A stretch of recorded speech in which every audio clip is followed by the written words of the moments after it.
On va parler sur le Saint-Esprit cet après-midi et plus particulièrement sur le ministère du Saint-Esprit. Vous savez, parfois on peut penser, ils ont l'air bien gentils, Claude et Julia, mais si c'était Jésus qui était là en chair et en os, quand même, on aurait une réunion un peu plus intéressante. Hein? Mais Jésus, il a dit tout le contraire. Il a dit, il vous est avantageux que je m'en aille. C'est-à-dire que, d'après les paroles de Jésus, pas de Claude Payan, je vous rassure, nous n'avons pas un moins cet après-midi, nous avons un plus.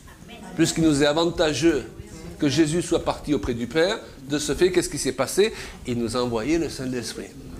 Cet avantage, on peut le voir dans des choses concrètes. Vous savez, lorsque Jésus marchait dans son corps de chair sur cette terre, il pouvait se trouver qu'à un seul endroit à la fois. À moins qu'il y ait une manifestation particulière du Saint-Esprit pour le déplacer, ce qui a pu arriver, parce que l'Évangile ne nous raconte pas tout ce qui s'est passé dans son ministère, n'est-ce pas? Mais bon, en règle générale, il était comme un simple homme et il était limité aussi en partie dans son corps de chair. Mais aujourd'hui, de par le Saint-Esprit, pendant que nous avons cette réunion ici, des millions d'autres chrétiens se réunissent avec le même Saint-Esprit qui agit dans le monde entier. Donc on n'a pas un moins, on a un plus. Alors ça, c'est la première chose qu'il faut se dire, vous savez, parce que nos a priori peuvent nous empêcher de toucher la bénédiction du doigt, comme Jésus lorsqu'il était à Nazareth. Il faudrait que il y ait des signes dans le ciel, il faudrait que les murs tremblent, il faudrait que Jésus m'apparaisse, et ça peut arriver, alléluia. Pendant que nous étions pasteurs, nous avons vu des choses glorieuses se passer dans la ville de Toulon. Plus précisément, on avait notre première église sur La Valette, à côté de Toulon, et régulièrement, des gens qui rentraient pour la première fois venaient nous trouver après la prédication et nous demandaient, mais qui c'était le gars blanc qui se promenait dans l'allée là? J'ai même une personne d'origine maghrébine un jour qui vient me trouver. Alors, au départ, elle ne vient pas pour me trouver, elle regarde l'estrade.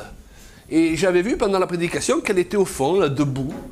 Et elle avait de grands yeux, elle ne s'est même pas assise pendant toute la réunion. Et à la fin, elle regarde sur l'estrade et donc, elle cherche quelque chose. Et je lui dis, madame, qu'est-ce que vous cherchez? Elle m'a dit, où ils sont les spots? Et les spots, il y avait bien une grande lumière là. Je dis non, on n'a ni éteint ni allumé de lumière, il n'y avait pas de spot. Et là, elle continue, elle me dit, où il est le ganje là-bas? Oh là là. Le ganje là-bas? Vous savez, dans le langage de cet endroit où on habite, les robes là, c'est du djé là-bas. Hein? Mais je dis, il n'y avait personne. Alors la personne, elle avait tellement vu Jésus sur l'estrade que pour elle qui ne connaissait pas l'évangile, on avait allumé des spots et il y avait un gars qui jouait un rôle qu'on avait dû habiller, c'est ce qu'elle pensait, et qui avait été placé là sur l'estrade pendant que je prêchais, un djellaba. Et la force du témoignage, c'est justement qu'elle n'était pas conditionnée à voir ces choses-là. Elle n'a pas dit, oh, c'est une vision, j'ai vu Jésus, wow. Elle a vu quelque chose que moi, je n'ai pas vu. Donc, et je crois que Dieu veut de plus en plus se manifester au milieu de nous. Parce que les visions, les songes, ça fait partie de l'évangile. Alors faites attention aux gens qui vous disent qu'ils voient des anges toute la journée et qu'ils voient Jésus toute la journée, ça c'est l'autre extrême. Ce sont souvent des gens mystiques et ça c'est pas le même esprit. D'accord? Mais de là, parfois on part dans l'autre extrême où à cause de tous ces déséquilibres, eh bien, on se ferme aux visions. Et il ne faut pas. Wow. Dieu, Jésus veut régulièrement nous donner une vision précise, ouvrir nos yeux spirituels, parce que, à l'image de notre corps physique, nous avons des sens spirituels. Et il y a un endroit, il y a une église, une église en France, je crois que c'est Colmar. Presque chaque fois qu'on y va, il y a un des frères, il est agriculteur, là, et il sent une odeur. Il vient nous trouver après. Il y avait l'odeur de rose, c'était puissant. Il n'y a que lui qui la sent. Moi, je ne la sens pas. Mais ça nous encourage, nous. Par contre, des fois, on sent d'autres odeurs. Parce qu'il y a des démons qui sentent mauvais. Ah, ça, c'est vrai. Mais tout ce qui existe dans la naturelle a son parallèle dans le spirituel. Donc il faut qu'on s'ouvre au spirituel sans pour autant accepter n'importe quoi. Tous les gens qui nous disent j'ai vu ceci, j'ai reçu cela. Mais d'un autre côté, une église normale, il doit y avoir des visions régulièrement, des songes, des manifestations du Saint-Esprit. On est d'accord? Et justement, il y a plusieurs années, alors que j'étais à l'île de la Réunion, donc avec Julia, un jour on s'est couché tard et je m'étais dit dans mon esprit, bon, je vais faire la grasse matinée demain avant le culte, je vais dormir peut-être jusqu'à 9h parce que j'ai besoin de récupérer. Or, à 4h du matin, je suis là dans le lit avec les yeux grands ouverts et là, j'entends la voix du Saint-Esprit. Alors parfois, elle peut être audible, je ne l'ai pas entendue de manière audible, mais elle était très précise, vous savez. Et j'ai vu se dessiner devant mes yeux un panneau avec écrit, je peux même vous préciser que c'était en lettres majuscules et non pas minuscules, pour vous dire à quel point ça pouvait être précis, ça peut être précis, une vision. Le ministère du Saint-Esprit. Le Saint-Esprit a commencé à travailler mon cœur en me disant, je veux que tu prêches plus sur le ministère du Saint-Esprit, et c'est ce que tu vas prêcher ce dimanche matin. Alors je me suis dit que régulièrement, j'allais prêcher sur le ministère du Saint-Esprit pour que Dieu, bien, qu'est-ce qu'il fait? Dieu, il confirme sa parole. Si on prêche sur ce que le Saint-Esprit peut faire au milieu de nous, et que les gens le croient, eh bien, il le fait. Hein? Si on veut des guérisons, il faut prêcher à la guérison divine. Si on veut des délivrances, il faut prêcher sur la délivrance, parce que Dieu confirme sa parole. Alléluia. Donc, nous n'avons pas un moins aujourd'hui, nous avons un plus. Est-ce qu'on est d'accord, Julia? Mettez-vous d'accord avec quelqu'un. Je ne suis pas venu pour avoir un moins, je suis venu pour avoir un plus. Et ce plus, ce n'est pas Claude et Julia, c'est le Saint-Esprit. Entendons-nous bien, on est d'accord? Voilà. Alors, le Saint-Esprit est appelé par Jésus le Consolateur. Dans Jean 14, 16, il est dit, moi je prierai le Père, et donc comme je m'en vais auprès du Père, vous aurez l'avantage de ce que je puisse vous envoyer le Saint-Esprit, et le Père vous donnera cet autre Consolateur. Et le mot qui est rendu par consolateur, c'est le mot paraclet, qui possède en fait plusieurs sens. Et dans le grec comme dans l'hébreu, souvent un mot a plusieurs sens. Et le traducteur, souvent, il ne peut pas mettre tous les sens. Mais on est limité parce qu'il ne nous donne qu'un sens. Et consolateur, c'est qu'un des sens du mot paraclet. Est-ce que vous comprenez? Mais je vais vous citer les autres sens de ce mot pour que vous compreniez l'ensemble du ministère du Saint-Esprit à votre égard. Ça signifie aussi aide. Donc il est là pour nous aider. Wow! Avocat. Avocat de la défense, pas de l'accusation. Parce qu'on a vu hier que l'accusateur, c'est le diable. Et il y a des gens qui se sentent toujours accusés. Ils croient que c'est le Saint-Esprit. Non! Lui, il est là pour te trouver des raisons de ne pas être jugé. Celui qui nous fortifie. Parfois, on ne peut pas traduire par un mot précis, mais par une phrase.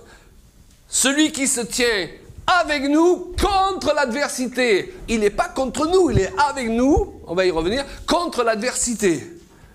Le défenseur, ça signifie aussi l'intercesseur. Vous savez ce que signifie intercéder? Ça signifie prendre la place de l'autre.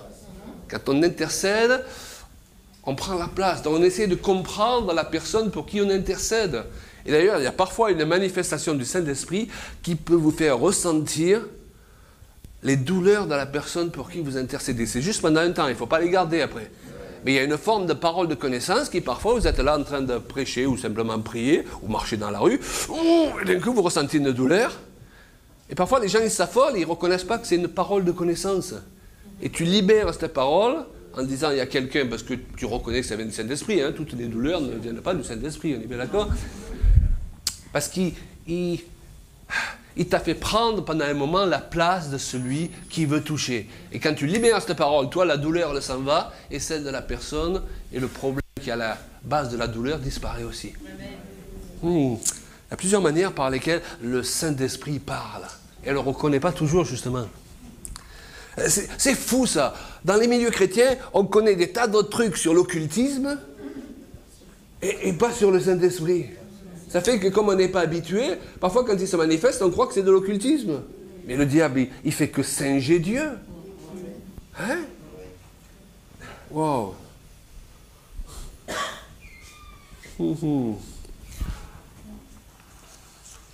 Avocat, fortifieur, défenseur, intercesseur. Donc, il n'y a rien de négatif dans chacun de ces termes, il n'y a que du positif. Beaucoup de gens imaginent que Dieu en a après eux tout le temps. Or, le Saint-Esprit est pour nous. Il n'est pas contre nous. Sa mission est de nous aider, de nous guider, de nous protéger, de nous fortifier, de nous consoler, de nous défendre. Cette mission est encore appuyée par les paroles de Jésus, Jean 16, 13. Quand le Consolateur sera venu, l'Esprit de vérité, il vous conduira dans toute la vérité. Waouh! D'après d'autres versets de l'Évangile de Jean, toujours l'Esprit Saint est encore supposé nous annoncer les choses à venir. Nous avons besoin de grandir dans une nouvelle dimension. Il n'est pas normal qu'il arrive un tremblement de terre et qu'on ne soit pas au courant. Parce que Dieu révèle ce qui va se passer à ses serviteurs. Ok? Et parfois on est les derniers au courant. Il y a quelque chose qui ne va pas. Il y a quelque chose à rétablir dans l'Église, à retrouver. Il faut qu'il y ait des gens au milieu de nous avec un esprit prophétique qui peuvent nous dire, sans jouer les grands prophètes, « Waouh, j'ai vu ça. Il va se passer telle et telle chose. Et s'il faut se protéger, eh bien, on va se protéger. Si on sait qu'il va y avoir un grand tremblement de terre dans une région et que la région va être détruite, on va déménager parce que Dieu veut nous garder. Alléluia. C'est tout sauf un ministère passif, le ministère du Saint-Esprit. Donc nous sommes donc appelés à développer, je dirais, une plus grande interactivité avec lui. Un matin, ce matin où je devais prêcher à l'île de la Réunion, que j'ai eu, je dirais, cette vision. Elle était mentale, mais elle était tellement précise que je peux vous en donner suffisamment de détails. Le Saint-Esprit m'a dit de prêcher, donc, et à partir de Romains 8, 26, 27, qui dit de même aussi l'Esprit nous aide, l'aide, vous voyez, dans notre faiblesse. Selon les traductions, c'est le mot infirmité. On l'a dit, on est tous dysfonctionnels. On est tous infirmes quelque part, les amis. Il y a des choses qui ne fonctionnent pas chez chacun de nous. On a besoin d'aide. On ne va pas s'en sortir seul. Mais nous avons un aide. Un aide qui peut aider n'importe lequel d'entre nous, malgré ses dysfonctionnements.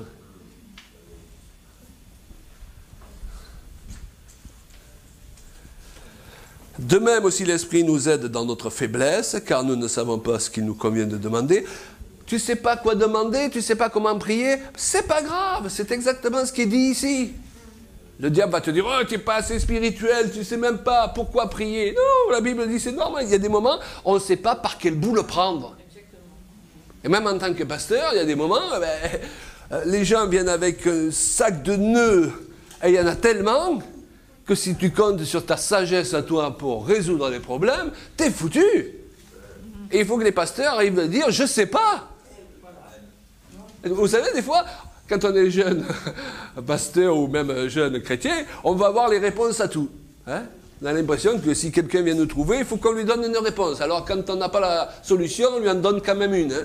Et c'est là qu'on le met dans les problèmes. Il faut qu'on apprenne à dire, je ne sais pas. Mais mon Dieu, ta situation, je ne sais pas comment la résoudre. Mais le Saint-Esprit, s'il me montre quelque chose, s'il te montre quelque chose, et des fois, il faut juste prier, Seigneur, je ne sais pas comment on va résoudre toutes ces situations-là, mais je sais une chose, c'est que si nous créons une ambiance dans laquelle il est doux et agréable pour des frères de demeurer ensemble, l'onction va faire le travail. Donc, mon travail à moi, c'est pas de comprendre comment résoudre chaque cas, mais c'est de croire qu'il va le faire, parce qu'ensemble, on peut produire un travail spirituel. Bon, c'est pas compliqué. Hein? Parfois, on se donne des objectifs que Dieu ne nous demande pas d'atteindre. Parce que nous ne savons pas comment, quoi demander dans nos prières. Moi, régulièrement, je dis, Seigneur, je ne sais pas comment résoudre ça, je ne sais pas comment prier pour cette situation. Je vais prier en langue, je vais marcher dans mon jardin, je prie en langue, parce que l'Esprit, dit le verset, intercède par des soupirs inexprimables. Wow. Et quand les gens souffrent, parfois, c'est même plus de parler en langue. C'est des soupirs. Tu pries pour des gens qui souffrent. C'est ça la compassion aussi. Sans l'aide du Saint-Esprit, nous ne pouvons rien. Alors que ce soit clair, sans l'aide du Saint-Esprit, on perd notre temps ici, cet après-midi. On est d'accord? L'Esprit nous aide. Cette expression, l'Esprit nous aide, en grec, sous-entend plusieurs choses. Ça sous-entend qu'il vient à notre secours. On pourrait traduire, l'Esprit vient à notre secours. Ça signifie aussi être partenaire. Ouh, il est partenaire avec nous. Nous, on a des partenaires qui soutiennent notre ministère. Mon Dieu, lorsqu'on passe par une période où on ne peut pas voyager ou autre, qu'on ne gagne pas d'argent, eh ben, ça pourvoit notre salaire. Ils sont partenaires pour se tenir à nos côtés. Alléluia. Soyez partenaires d'une œuvre. Soyez partenaires d'impact ici. Alléluia. Parce que quand vous êtes partenaire, vous accomplissez, vous êtes un instrument du Saint-Esprit pour accomplir sa mission de partenaire. OK? Aide, ça fait allusion à une attitude très agressive aussi. On a l'impression que les chrétiens, oh, c'est des gens mous, vous savez, pas du tout. Et que le Saint-Esprit, c'est toujours les nuages abstraits. Non, c'est très, très concret, justement. Wow. Si le Saint-Esprit est comparé au vent, c'est pas du vent. Donc les gens dont le Saint-Esprit et leur prédication et leur message, c'est du vent, il ne faut pas les suivre. Parce que le Saint-Esprit, c'est un vent qui vous mène quelque part. Ce n'est pas du vent. Vous voyez la différence? Et il est agressif aussi. Contre l'adversité. Contre ce qui vous veut du mal. Ça sous-entend aussi, nous aide, qu'il saisit avec force. Le Saint-Esprit saisit avec force les choses dont vous avez besoin. C'est-à-dire que si ça ne lâche pas, il va le faire lâcher. Ouais, non, mais le Saint-Esprit... Vous savez, les chrétiens, souvent, ils sont regardés comme des gens mous. Il faut sortir de cette image. Si quelqu'un avait du caractère, c'est bien Jésus. Que ton oui soit oui, que ton non soit non. Et le Saint-Esprit, quand ça ne lâche pas, il va se débrouiller de le faire lâcher, Satan. Est-ce que vous comprenez?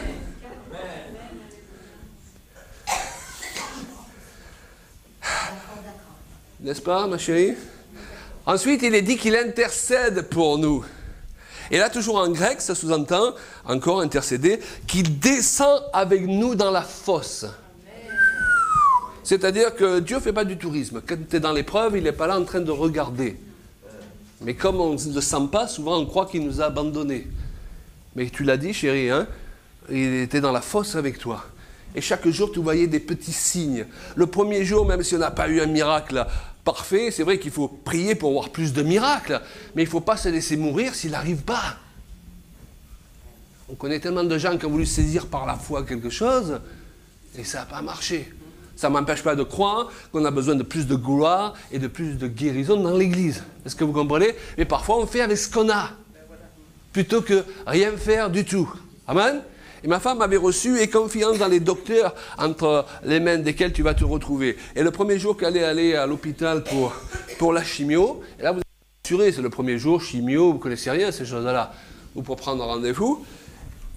Il y a une chrétienne qu'elle connaît, qui est la secrétaire, qui l'accueille. Julia!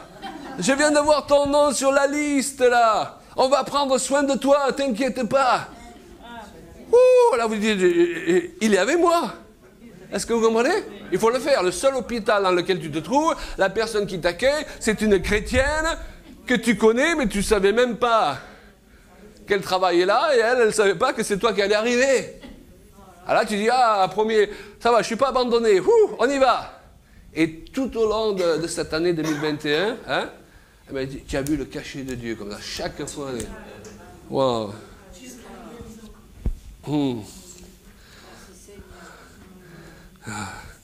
Voilà. Il descend avec nous dans la fosse. Il partage aussi, ça sous-entend intercéder, partager les émotions et les frustrations. Je vous disais, prendre la place de quelqu'un. Hein, les gens qui ont un appel d'intercesseur. On a besoin des gens qui ont un appel d'intercesseur. Ok? Mais faites-le à fond. On partage les émotions de celui qui souffre à un moment donné dans l'intercession. On partage même ses frustrations. Parfois on dit, Dieu il ne comprend pas, s'il savait ce que je vis. La Bible nous enseigne autre chose. Ça s'entend aussi faire des supplications pour les autres. Ce qui nous fait comprendre avec ces paroles que le Saint-Esprit descend avec nous dans la fosse, il ne se tient pas à distance à regarder, il vient avec nous. D'ailleurs, il ne peut pas faire différemment, il est en nous. Logique, on est dans la logique, vous voyez, c'est pas des enseignements compliqués à comprendre. Hein. Deuxièmement, dans cette fosse, il nous aide, et qu'il nous aide signifie là aussi, le grec sous-entend plusieurs choses, comme l'hébreu, parfois ça sous-entend des images, un seul mot. Qu'il reprend de force ce qui nous a été volé. Ça, j'aime ça. Hein? C'est pour ça qu'on est en train de rebondir tous les deux. Vous savez, quand on est sorti de cette maladie, on a dit, ben, en général, on prêche tous les deux, surtout quand on prêche sur le sujet du couple, mais maintenant, la plupart des messages, on va les prêcher ensemble. Waouh! Le diable, il n'aime pas ça. Il n'aime pas lorsque des gens apprennent à fonctionner en couple et autres. Il n'aime pas ça. Parce que dès le départ, Dieu il a mis un couple sur cette terre et le diable, il a essayé de tout casser. Le Saint-Esprit n'est pas avec nous pour faire une promenade. Il est un vaillant guerrier agressif dans le bon sens du terme vis-à-vis de ce qui nous nuit. L'Esprit Saint est en colère après vos adversaires. Il intercède avec des soupirs inexprimables jusqu'à ce que sa puissance soit libérée et qu'il y ait des résultats. Et là, soupir inexprimable fait allusion à parler en langue, je l'ai dit, et à d'autres expressions que l'Esprit peut produire en nous. Et l'idée qui émane du grec est comparable à une bouilloire qu'on met sur le feu. Et qui, lorsqu'elle bout suffisamment, elle siffle. Il faut mettre la bouilloire sur le feu, les amis. Parfois, ça prend un moment avant que la bouilloire elle puisse bouillir. Vous êtes d'accord? Et ça me rappelle un frère, là, on parle de vision. Il tenait une cellule maison, et ils étaient en train de prier. D'un coup, là, il a eu une vision. Il ne s'y attendait pas. Et il a vu la Shekinah, la nuée de Dieu, qui se répandait dans la salle. Mais ce qui l'a surpris, c'est que cette nuée, elle sortait de la bouche des gens qui étaient en train de prier, de parler en langue. Donc, il produisait, parfois on donne toute la responsabilité à Dieu, il produisait la manifestation de la Shekinah. Waouh!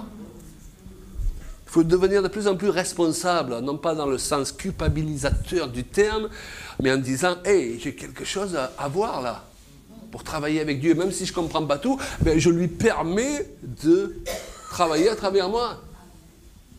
D'ailleurs, Dieu ne te demande pas toujours de tout comprendre. Il te demande d'être disponible.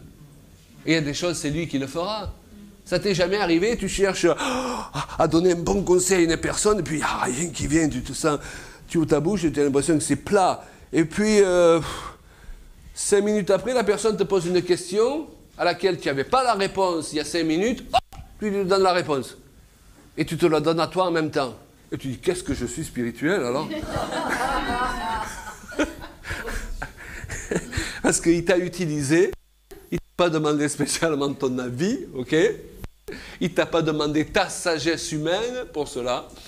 Il a fait parce que tu as décidé d'être quand même disponible pour lui, ok? Qui est disponible pour le Saint-Esprit? Un chrétien qui laisse le Saint-Esprit intercéder à travers lui devient semblable à une bouilloire mise sur le feu. Il faut chauffer la bouilloire. Dis-le à ton voisin, il faut chauffer la bouilloire.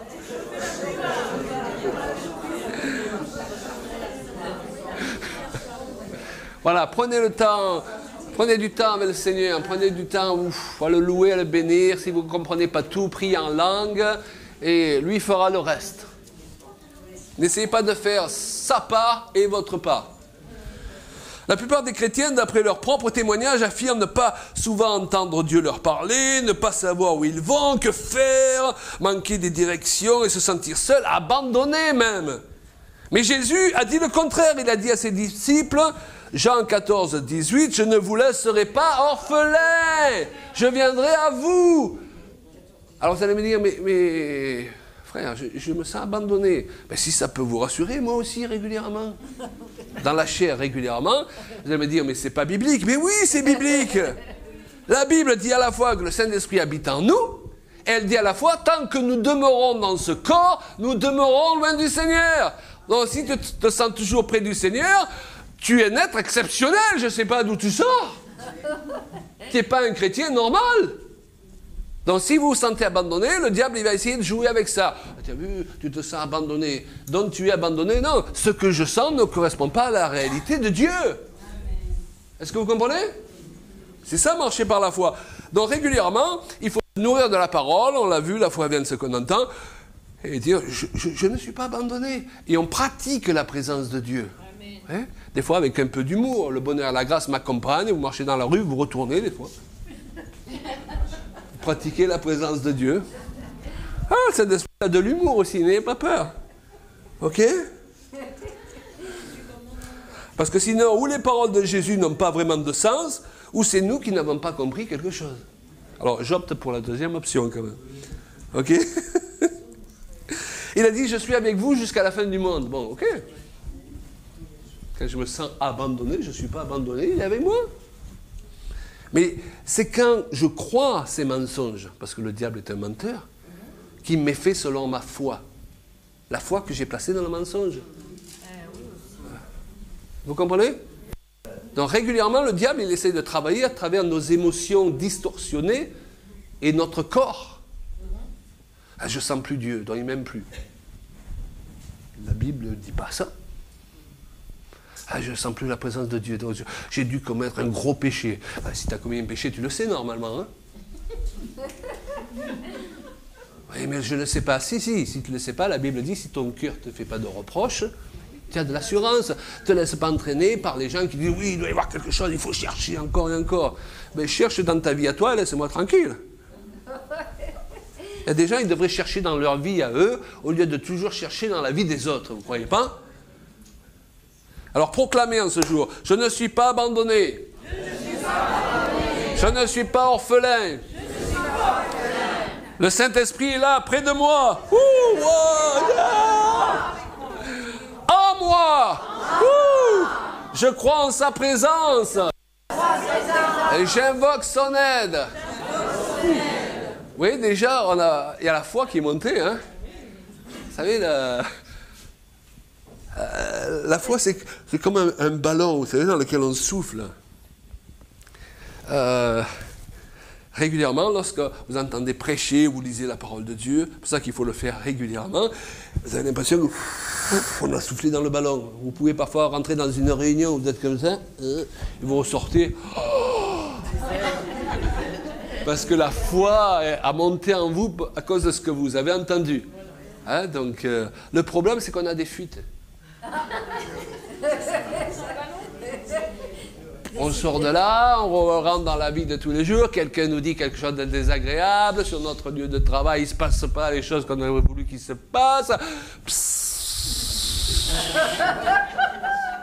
Et si on croit qu'on va pouvoir tenir sur ce moment où on a gonflé le ballon, ben non, il faut le gonfler régulièrement.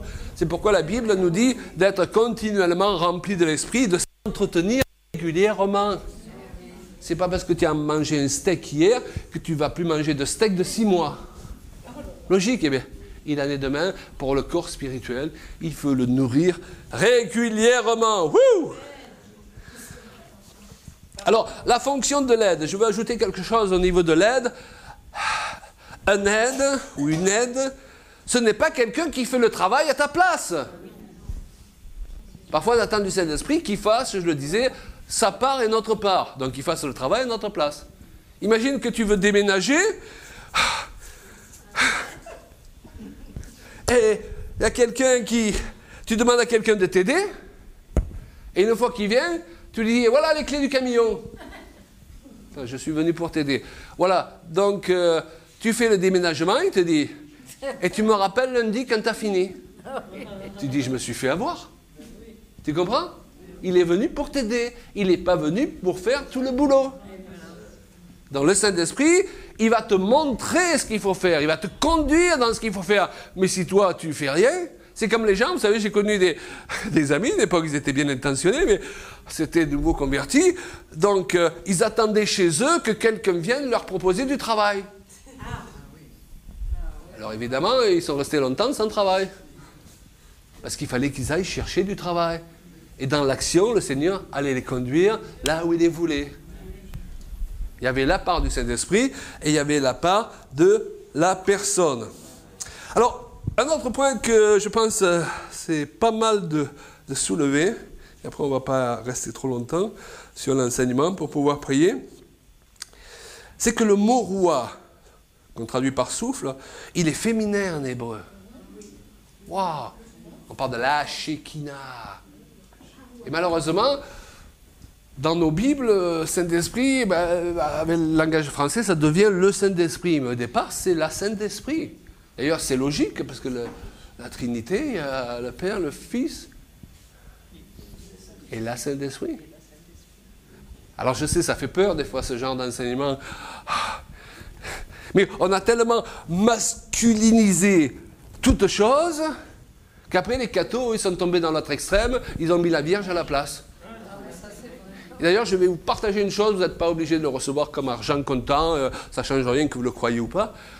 Je connais des catholiques qui ont eu des apparitions de la Vierge, et on sait que c'est démoniaque et que ce sont des idoles, mais j'en connais d'autres qui ont vécu une expérience formidable en ayant l'apparition d'une femme, et ils ont cru que c'était la Vierge. Et moi, je crois que c'était le Saint-Esprit qu'ils ont vu. D'ailleurs, même dans l'Ancien Testament, à un moment donné, il y a un ange qui apparaît, il est sous forme féminine. Alors, on ne va pas en faire une doctrine, on est bien d'accord. Mais je crois qu'il y a des gens, malheureusement, à cause de leur culture, ils ramènent tout à la Vierge, mais que le Saint-Esprit s'est manifesté souvent, et malheureusement, on lui a mis sur le dos une identité qui n'était pas la sienne. Faites-en ce que vous voulez, mais elle manque cette présence féminine dans nos milieux évangéliques. Hein? Parce que le Saint-Esprit, c'est la sensibilité d'une mère. El Shaddai, qu'on traduit la plupart du temps par le puissant, et c'est pas faux. Shad signifie le sein de la femme. Wow, Dieu c'est El Shaddai, le sein de la femme. Dai, ça suffit. Même en Israël, lorsque les mamans disent à leurs enfants, Dai, Dai, Dai, c'est-à-dire ça suffit. Celui qui est suffisant. Ça peut se traduire par le puissant qui a des seins de femme pour nourrir suffisamment. Merveilleux ça, vous voyez tout ce qu'on perd parfois avec les traductions. Vous avez déjà vu un petit bébé, une fois qu'il a tété au sein de sa maman, là, qu'il envoie la tête en arrière et que le lait coule de sa bouche. C'est ça, El Shaddai. On a tellement masculinisé le Saint-Esprit, qu'on perd toute une dimension de l'œuvre du Saint-Esprit. Maman, alentour, c'est petit, papa aussi, mais maman, il y a une sensibilité particulière que l'homme n'a pas. Il ne faut pas qu'on perde ça. Et nous, on a tellement peur, parce qu'on a grandi parfois dans des milieux catholiques, de cette histoire de vierge et tout, qu'on balance le bébé avec l'eau du bain et on ne veut plus entendre parler de ces choses-là. Est-ce que vous voyez? Il faut revenir à un équilibre. Amen? Et on l'a dit tout à l'heure, Jésus a dit que le Saint-Esprit, il est comme le vent. Le vent souffle où il veut, tu en entends le bruit, tu ne sais pas où il va. Ainsi est-il de ceux qui sont conduits par l'Esprit. Donc ceux qui sont conduits par l'Esprit, il y a un rapport avec le vent. C'est-à-dire qu'ils sont malléables. Tant de chrétiens avec les années, ils deviennent rigides. C'est toujours comme ça, on a toujours fait comme ça, on ne fait pas différemment. Je me suis assis là pendant des années, ils viennent s'asseoir à ma chaise dans l'église. Je suis offensé. Si tu es animé par l'Esprit de plus en plus, tu vas évoluer. Et tu es de plus en plus malléable. Wow, au lieu de devenir de plus en plus rigide. Donc quand vous voyez les gens devenir de plus en plus rigides, c'est que le Saint-Esprit n'est pas trop agissant dans leur vie. Amen. Vous savez, l'évangile et le message de l'évangile, c'est pas pour qu'on devienne pire avec les années, c'est pour qu'on devienne meilleur. Si tu es marié, c'est pour devenir un meilleur mari. Pas pire, si une meilleure femme. Alléluia. C'est pas pour empirer. Ouais, c'est normal. C'est pas grave de vieillir. On n'est pas obligé de mal vieillir. C'est beau de vieillir. C'est beau les cheveux blancs. Bibliquement, il y a une gloire là aussi. À chaque étape de notre vie, il y a une gloire. Il faut profiter de la gloire au lieu de prendre tout le mauvais côté. Et il faut manger l'orange et laisser les pépins au diable. Vous comprenez? Mais parfois on se nourrit de pépins. Et c'est lui qui a les oranges. C'est lui qui mange le meilleur. C'est pourquoi il nous faut des enseignements qui nous libèrent, parce que la Bible dit, vous connaîtrez la vérité vous affranchira, donc vous rendra meilleur. Et donc, d'après ce verset, on peut se poser aussi la question, si c'est la vérité qui m'affranchit, quel est le mensonge que je crois encore? Oui, c'est ça. Intéressant ça. Quel est le mensonge que je crois encore sur moi-même? Quel est le mensonge que je crois peut-être encore sur mon conjoint? Ce pasteur avec qui, je vous dis, on a fait une vidéo, là, ils étaient au bord du divorce, mais il s'est rendu compte après qu'il avait tous les symptômes, il a dit lui-même, j'avais les symptômes du cœur blessé. Le cœur blessé, je voyais ma femme regarder par la fenêtre, qui elle regarde? Oui, toujours le cœur blessé. Il faut laisser le Seigneur guérir nos cœurs, ok? On a autre chose à faire que se prendre la tête avec toutes ces choses dans la vie de tous les jours. On n'est pas abandonné. Waouh, on ne peut pas être un rassemblement de cœurs blessés. Il faut qu'on soit un rassemblement de vaillants guerriers qui donnent du fil à retordre au diable. Il faut que le diable n'ait pas envie d'être dans votre entourage. Il faut que les démons qui ont été assignés à votre personne demandent à être mutés.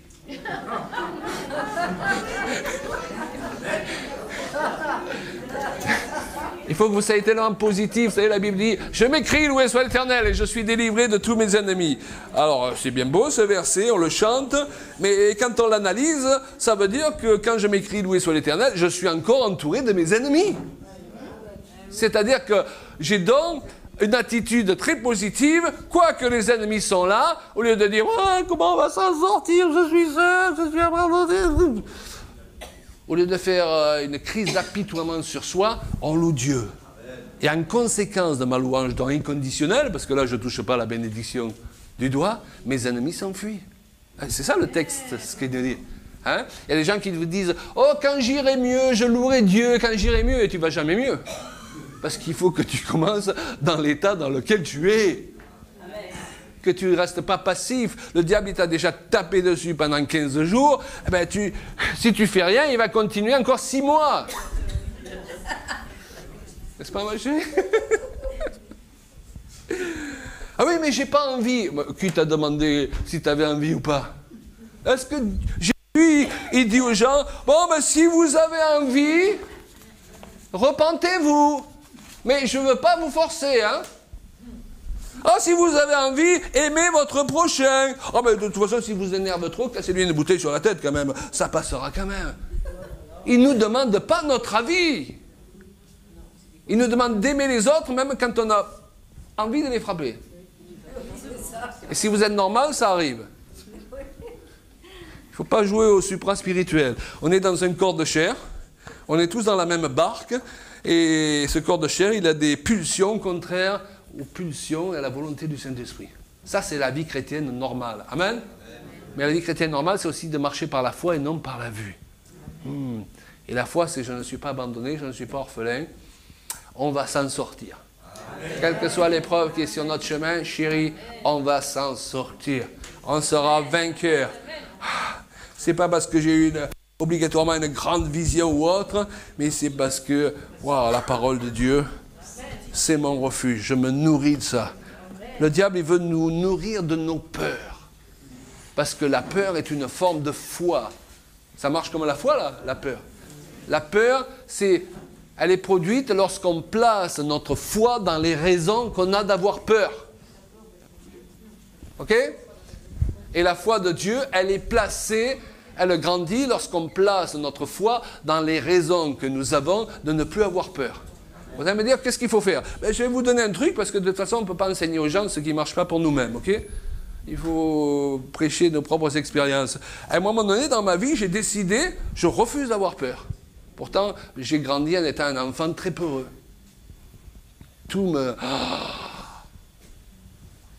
C'est-à-dire que chaque fois qu'il y a une raison d'avoir peur, je me rappelle que j'ai décidé ça. Je refuse de m'inquiéter. Paul dit, ne vous inquiétez point. Il ne dit pas, lorsque vous pouvez payer toutes vos factures, ne vous inquiétez point. Il dit, ne vous inquiétez point. Donc la meilleure façon de pouvoir un jour payer tes factures avec un miracle, c'est de refuser de t'inquiéter quand tu reçois ces factures. Hein? Alors, je sais, C'est facile à dire, mais après, il faut le vivre. Non, il faut que tu prennes des décisions. Je refuse de m'inquiéter. Et chaque fois que tu es tenté de t'inquiéter, eh ben, tu te rappelles que tu as pris cette décision. Une autre décision que j'ai prise, c'est je refuse l'intimidation. C'est rempli de gens qui veulent vous intimider. Parfois de prédicateurs qui veulent vous intimider. D'autres chrétiens qui veulent vous intimider. D'autres qui veulent vous séduire. On n'aura pas le temps cette fois, mais on a un enseignement sur la manipulation. Et les gens utilisent pour nous manipuler l'intimidation, la séduction ou l'apitoiement. Ah, tu vas me tuer si tu fais ça. Et ça, c'est des pièges de l'adversaire. Okay? Il faut résister à ces choses-là. On n'est pas supposé bâtir des relations entre nous bâties sur l'intimidation, pareil dans le couple, hein, les gens qui sont mariés, bâtis sur la séduction. Tu vas faire ce que je veux que tu fasses, même si tu n'as pas envie de le faire, parce que j'arrive à te séduire. Ou l'apitoiement, parce que j'arrive à t'apitoyer. C'est malsain. Et vous voulez savoir, parfois la relation entre les chrétiens, elle est bâtie sur ces choses-là. C'est pour ça que Dieu ne peut pas bénir. Ça, c'est les affaires du diable, ça. C'est démoniaque, tout ça. Mais on a grandi avec ça. On a ces réflexes encore. Et régulièrement, il faut se débarrasser de ces choses parce qu'elles produisent la peur, justement. On est contrôlé parce qu'on a peur. On a peur de décevoir. On a peur de ne pas être à la hauteur. On a peur de ne plus être aimé. On a peur... les peurs, là, si on les mettait sur papier, là, vous imaginez toutes les peurs? Et le diable, il a travaillé dans nos vies comme ça. Mais la Bible, elle va jusqu'à dire de ne pas avoir peur de la mort. Plus positif que ça, tu meurs. Non, mais honnêtement. Là, il est là, ouais, la mort m'est un gain. Wow, le gars, le bonhomme, positif, positif, positif. Pour nous, même quand on ne comprend pas et qu'il se passe des choses, ben de toute façon, on est sur le chemin du ciel. Même avec un cancer, on est sur le chemin du ciel. Et je dirais même qu'il vaut mieux rentrer sur un fauteuil roulant au ciel qu'aller en enfer en bonne santé. Vous comprenez? Ça, c'est un fondement. Après, sur ce fondement, on va travailler à saisir la guérison, saisir la délivrance, on est d'accord. Mais au départ, on est déjà gagnant. On est gagnant, même handicapé, on est gagnant. Et donc, il faut agir en gagnant, pas en perdant. Toute notre vie, on a raisonné en perdant. Et qu'est-ce qui se passe? Celui qui raisonne en gagnant, il finit par gagner. Parce que Dieu confirme sa parole. C'est comme ça qu'on libère le Saint-Esprit.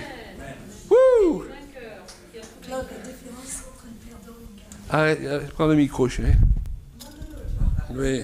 Vas-y, à toi. Voilà.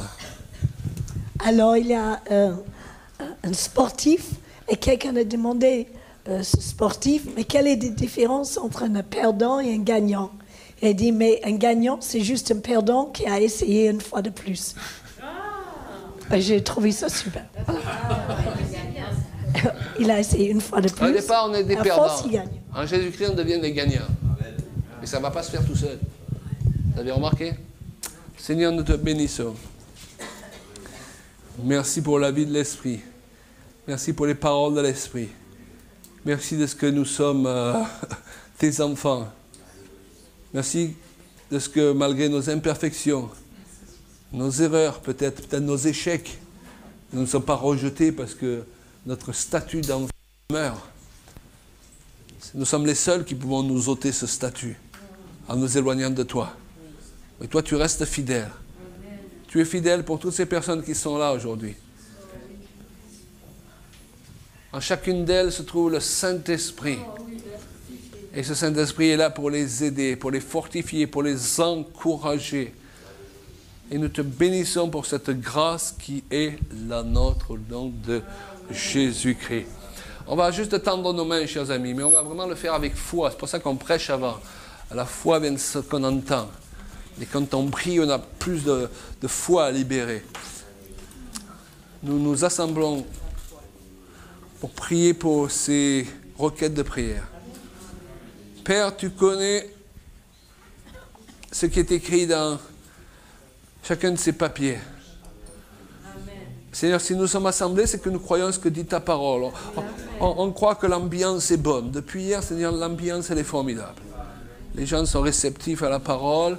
On est très à l'aise avec eux. Donc, on croit qu'il y a une ambiance douce et agréable dans ce lieu. Et donc, nous nous appuyons sur la parole qui est la vérité. Tu dis, c'est là que Dieu envoie la bénédiction. C'est là. C'est pas quand Claude et Julie a pris seul, c'est qu'ensemble, on est là et on prie. On joint chacun, si je peux dire, la part de Saint-Esprit qui est en nous. Vous comprenez ce qui se passe? C'est pour ça que la Bible dit, 1 en chasse 1000, 2 en chasse 10 000. Non pas 2000 comme le voudrait une certaine logique. Alors, si 2 en chasse 10 000, combien on est là? 30, combien? 40? Alors 40 en chasse combien, les amis? Alors, on prend Dieu à sa parole, hein? On prend Dieu au sérieux. Parfois, on prie, allez, Seigneur, alléluia, amen, tu bénis. Non. On prie sur la parole de Dieu, on a un fondement solide. Merci Jésus. Merci d'envoyer tes anges pour résoudre ces situations. Que soit brisé le pouvoir de Satan, de ces démons sur les vies qu'il essaie de lier par la maladie, par le manque, par l'oppression. Père, nous prions avec assurance parce que notre confiance n'est pas en nous-mêmes, elle est en toi. Oh, merci, elle est dans le nom de Jésus, dans le sang précieux qui a coulé. Il a coulé ce sang pour chacune de ces personnes. Que les anges se mettent en route. Que les anges se mettent en route pour résoudre chacune de ces situations très rapidement. Seigneur, le diable, il a accéléré son action. Et nous refusons que le diable nargue notre Dieu tout-puissant. Tu accélères aussi l'œuvre de transformation, de guérison, de délivrance des personnes ici qui sont mentionnées là, dans cette corbeille. Koraba kabarabara shanda barabara kabarabara yaldo. Ora baramara kabarabara shende berebere kia walbara kabarabara yaldo sonde. Ora baramara kabarabara yalde lo shanda barabara kaya. Ora bakabarabara shende berebere kia walbara na kabarabaya. Ora baramara kaya shanda barabara kaya barabara kelo loro. Oh, agissez, agissez, agissez, agissez. Agissez, ange de Dieu. Merci pour le ministère du Saint-Esprit, libéré à l'égard de ces personnes. Merci pour le ministère du Saint-Esprit, libéré à l'égard de ces personnes que nous amenons devant ton trône. Tu as dit, approchez-vous avec assurance du trône de la grâce. Nous nous approchons avec assurance cet après-midi. Orabakaya shadabalala yelo roboyo shode kerebeya sanda barababaye kelo roboyo so shananalele ya hebarababaye yo sode yadagamanaya sheya orubuyo koromoso totorobaya kalabarabe oryo shondo robaya Helielde, helie, helie, helieldo, helieldo, hora babare, hora babara, kabara, kabara, kabara, kabara, babara, dialda, babara, la, ya, kabara, bara, korra babara, bala, ya, shonde, korra babara, bala, ya, bala, bala, ya, hora babara, dialde, shora babara, kaya, sonde, babare, yo, shondo, roboboyo, hora babara, bala. Oh, rabarakabara baradiel, rororio, shonde barabarakabara baria, wala barakabara baradiel. Sheliel, lolio, la kabara mamayende. Shuya kamamamara. Oh, rabaya karia markaria. Oh, no, shonderi. Onderi anakabaraba. Oh, marania. Merci Jésus, merci Jésus. Oh, mara. Seigneur, nous attendons à voir ta gloire manifestée. Alléluia. Oh, merci Seigneur. Et avec le temps qui nous reste, on va juste prier simplement, oindre d'huile. Pourquoi? Parce que l'huile, c'est un symbole du Saint-Esprit. Ce n'est pas quelque chose qu'on doit faire automatiquement, mais quand on prêche sur ce sujet, je crois que c'est approprié. Et pour que, voilà, vous ressortiez de ce lieu avec une nouvelle clarté d'esprit, que Dieu vous touche là aussi où vous en avez besoin. Ne placez pas votre confiance dans Claude et Julia, placez vraiment votre confiance dans le Seigneur. Allez, vous avez tout à gagner avec lui, tout à perdre avec les hommes, ok? Amen. Alléluia, merci Jésus. Donc, si vous voulez vous approcher, on va prêcher. Des fois, on peut prier pour les gens et avoir des prophéties ou autres. Mais là, on va être radical. On prie sur vous. et vous allez à votre place ou autre, ok? Mais voilà, vous croyez. Pourquoi? Parce qu'il y a eu beaucoup de paroles qui ont été prononcées. Et parfois, on risque de faire des appels à n'en plus finir, on épuise les gens, on s'épuise, on n'a pas obligatoirement plus de résultats.